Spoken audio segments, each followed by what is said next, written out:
Non, non, non, non, non, non, non. Personne n'est autorisé à entrer dans l'hôpital avec des sucreries. Oh, qu'est-ce que c'est? Quel cauchemar! Ils emmènent un homme après un accident.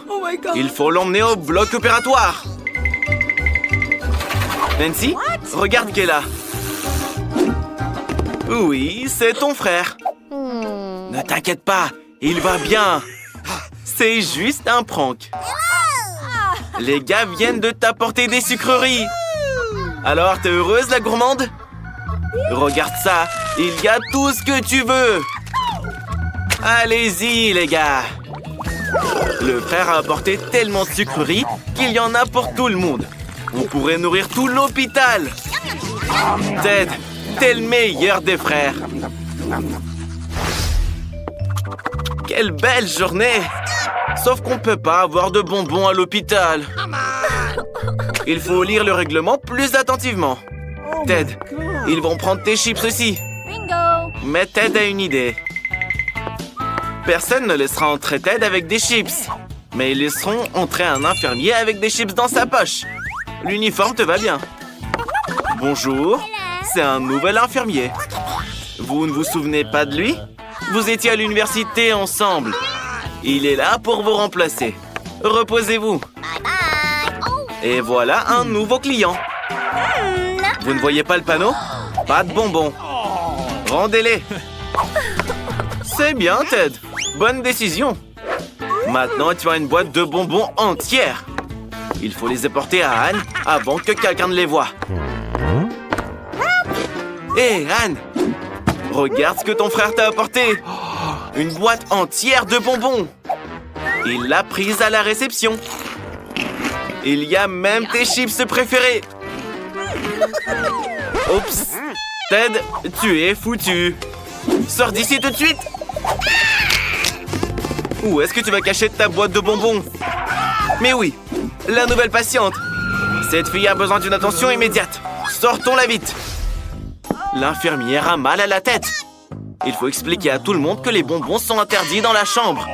Et ne frappez pas si fort. Qui c'est ça? C'est Ted. Il fait semblant d'être médecin. C'est un médecin. Il entre calmement dans le bureau. Qu'est-ce qu'il y a? L'infirmière demande des pilules pour le mal de tête. Oh oh.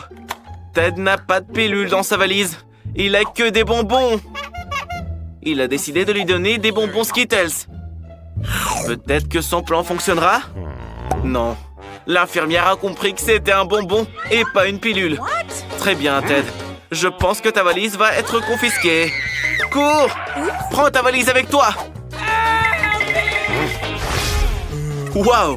C'est un vrai boxeur après un vrai combat. Tu ne peux même pas apporter un coca? C'est des règles très strictes que vous avez là. Mais Ted a son plan en tête. Il est arrivé en fauteuil roulant.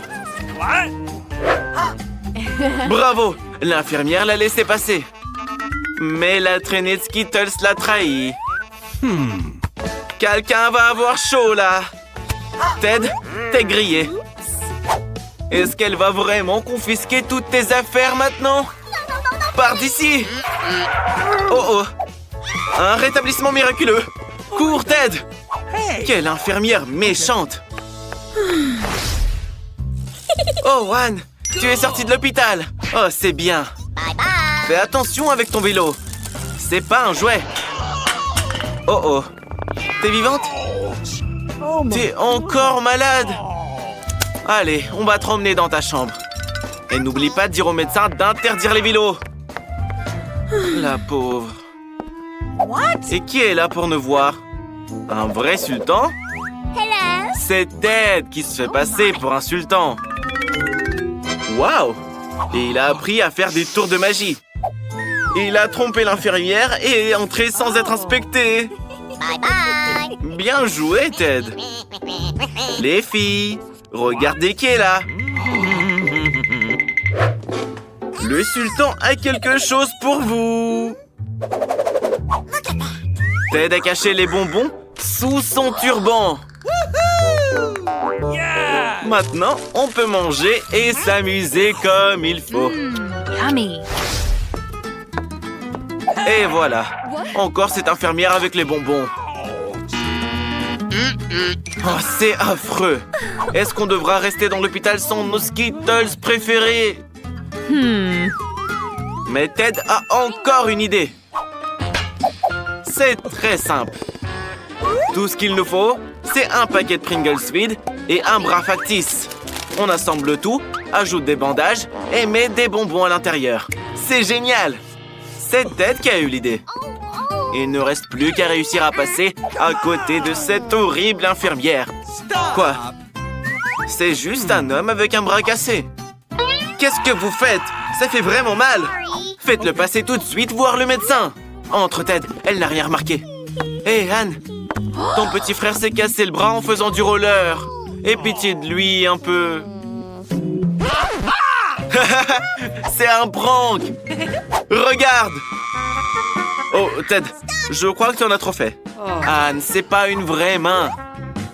C'est l'idée géniale de Ted pour apporter des bons becs. Bien joué, Ted. Commençons par le plus simple. Préparez-nous des frites. C'est easy pour la chef. La grand-mère est dans le coup aussi. Et le frère voulait apprendre à cuisiner. Pendant que tout le monde épluche les patates, le frère a décidé de faire chauffer l'huile. On n'en a jamais trop d'ailleurs. Alors, l'huile est presque bouillante. Il est donc temps d'y verser les tranches de frites déjà prêtes. Attention! Ça éclabousse! Ah, c'est si chaud! Tiens, on a fait tout un plat. Écoute la grand-mère. Il faut verser l'huile avec précaution. Comme ça, les patates vont frire de manière régulière. Regarde bien comment les patates sont appétissantes et délicieuses. Les frites sont prêtes. Il ne reste plus qu'à ajouter la sauce. Le ketchup et les frites sont inséparables. Pour la chef, les chips sont de simples patates sautées. Elle veut en faire une vraie délicatesse. Nous aurons besoin de bacon pour envelopper les tranches de pommes de terre, de sauce qui va décorer et donner une saveur surprenante et bien sûr de romarin parfumé. Frérot, tout n'est pas perdu. Pourquoi ne pas utiliser des pommes de terre en gélatine? On dit que si on trempe la gélatine dans du sirop de fraise, elle a un goût incroyable. Tout le monde est prêt. Incroyable. La petite veut commencer par les frites du milieu. Grand-mère, c'est vraiment cool. Et le romarin, elle ne le supporte surtout pas.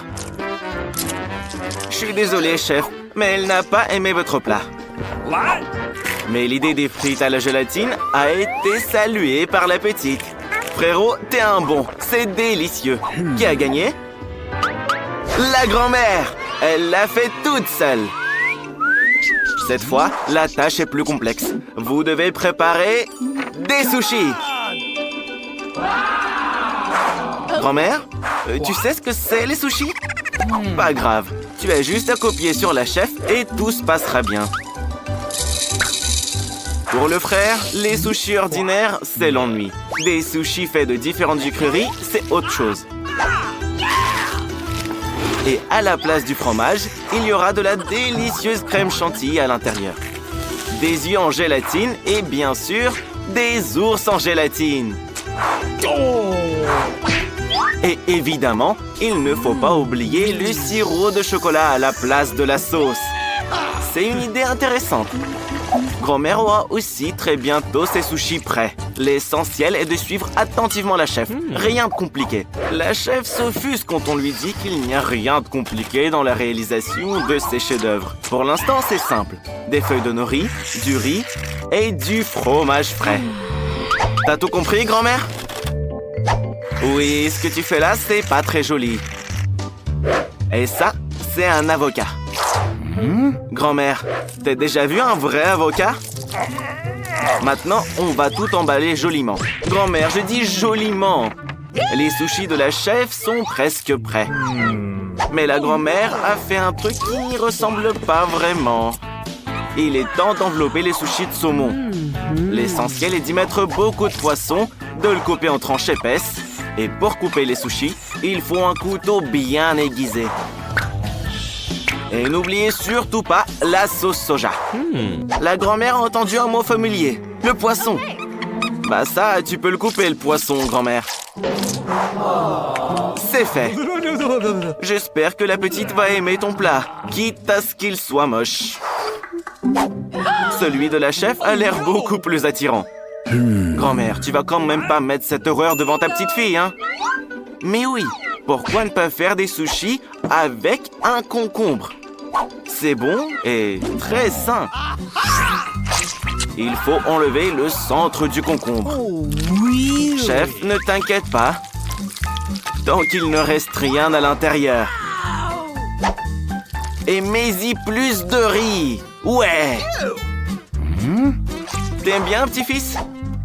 Et maintenant, on coupe nos sushis. Quelle beauté! Petite, il est temps de les noter. Emma n'a jamais vu de sushi au concombre et au riz. Il n'y a même pas de poisson dedans. Non, ça, elle ne le goûtera même pas. Mais elle aimerait bien goûter les sushis sucrés de son frère. Alors? C'est bon, mais pas trop nourrissant. Dernier candidat en lice. Voilà, ça, c'est des vrais sushis. C'est exactement ce que la petite voulait. Chef, tu as gagné. Même si c'était évident. Alors, la petite, qu'est-ce que tu veux cette fois? Une gaufre. Il faut de la pâte pour ça. Pour la pâte, il faut des œufs. Mais surtout pas les coquilles. Le sucre, c'est pas trop là, frérot? T'oublies pas quelque chose? L'ingrédient le plus important de la pâte, quoi? Bien sûr, la farine. Mais tu es sûr qu'il en faut autant? À tes souhaits. Un fantôme de farine. C'est bon, arrête ça, pitié. T'as versé toute la farine, là. Ouais, ça ira comme ça. Sacré frère, hein? Maintenant, il est temps de verser la pâte dans le gaufrier. Le frère est sûr que ce seront les gaufres les plus délicieuses que sa petite sœur ait goûtées. Mais je suis pas sûr qu'elles seront jolies avec cette approche. Tu veux pas te laver un peu? La pâte de grand-mère s'est avérée être très bonne. Et surtout, sans coquille d'œuf. Elle en fera une gaufre de qualité. Attendons que les gaufres cuisent. Chef, me dis pas que tu vas faire des gaufres sans sucre. Regardez, la chef a pris une courgette entière. La chef va en fait en faire de la pâte. Je pense que même à entendre, c'est dégoûtant. Pâte de courgette. Mais la chef est sûre que c'est beaucoup plus sain. On y ajoute des œufs et bien sûr, de la farine. Qu'est-ce qu'une pâte sans farine? On passe le tout au mixeur et on ajoute des herbes pour la couleur. Oui, je suis d'accord avec vous. Peut-être que ça n'aura pas bon goût. Il est temps de verser la pâte dans le gaufrier. Il faut faire en sorte que la gaufre ne brûle pas. Après tout, la chef est à 1 seconde près dans ses recettes. Oh là là, frérot, je pense que ta gaufre est un peu brûlée. Attention, c'est chaud. Oui, ta gaufre n'a pas l'air très belle. Le frère pense qu'avec des fraises et de la chantilly, il peut s'en sortir sans que sa sœur ne s'en aperçoive. Il pense aussi que le sirop de chocolat va atténuer le goût de la gaufre brûlée. Les gaufres de grand-mère sont prêtes aussi. Elle décide de les arroser de sirop d'érable, que sa petite fille aime tant. Et bien sûr, un peu de beurre ne serait jamais trop. C'est magnifique. Ça va être trop bon. La chef décide de garnir ses gaufres bonnes pour la santé avec des herbes vertes. Tout est prêt, petite. Il est temps de goûter. Oh, le frère. Ta gaufre est si dure et bien trop cuite. La petite ne la mangera pas. Qu'en est-il des gaufres aux herbes et à la courgette? La petite déteste les courgettes et les herbes. C'est dégoûtant pour elle. Et voici les gaufres qu'a fait grand-mère. Elles sont super délicieuses. Grand-mère, tu as gagné. Tu n'as pas bossé pour rien. La dernière chose qu'Emma veut, c'est de boire une tasse de bon café. Tout le monde pense que c'est un défi trop facile. Le frère a une idée tout simplement géniale. Le café chaud, c'est ennuyeux. Il va donc utiliser de la glace. Il va faire un café glacé. Un frappuccino, en gros. Hé, le frère, tu vas tout boire là. Garde-en pour ta petite sœur. Je me demande ce qu'il va réussir à préparer. Bien sûr, il ne faut pas oublier le café lui-même. De Starbucks d'ailleurs. Et un milkshake au chocolat Twix serait très bien aussi. Il suffit de le fouetter un petit peu pour qu'il soit vraiment joli. Et grand-mère a décidé de faire un café bien plus classique. Un café instantané, quoi. Elle sait que sa petite fille en raffole. 5 secondes et c'est prêt. Le frère verse son cocktail dans une tasse et ajoute de la chantilly pour décorer tout son chef-d'œuvre. Et bien sûr, des bonbons au chocolat, des biscuits Oreo. Il sait que sa petite sœur les adore. C'est fait. Chef, c'est à ton tour de faire du café. Et la chef va faire du vrai café, du café naturel. Elle utilise une balance pour mesurer la bonne quantité de grains. Qu'elle moud à l'aide d'un moulin à main spécial. Avec la chef, tout doit être conforme à la recette. Ce moulin moudra les grains à la perfection, c'est sûr. Il est temps de verser le café dans une presse spéciale et de verser de l'eau bouillante dessus. Oui, les gars, tout n'est pas si simple dans la vie. Une fois que le café a infusé pendant un temps, il est l'heure de le verser dans une tasse en porcelaine parfaitement blanche. On fouette le lait et on l'ajoute au café ensuite. La chef n'oublie pas l'importance du service. Regardez comme c'est beau. Petite, regarde-nous ça. La petite reconnaît toujours le goût du café de grand-mère. Sauf que grand-mère a oublié que la petite ne l'aime pas du tout. Et voici le café de la chef. Je pense pas que la petite soit ravie non plus. Qu'est-ce qu'elle pensera de la recette de son frère alors? Waouh! C'est tellement délicieux! Frérot, tu as gagné.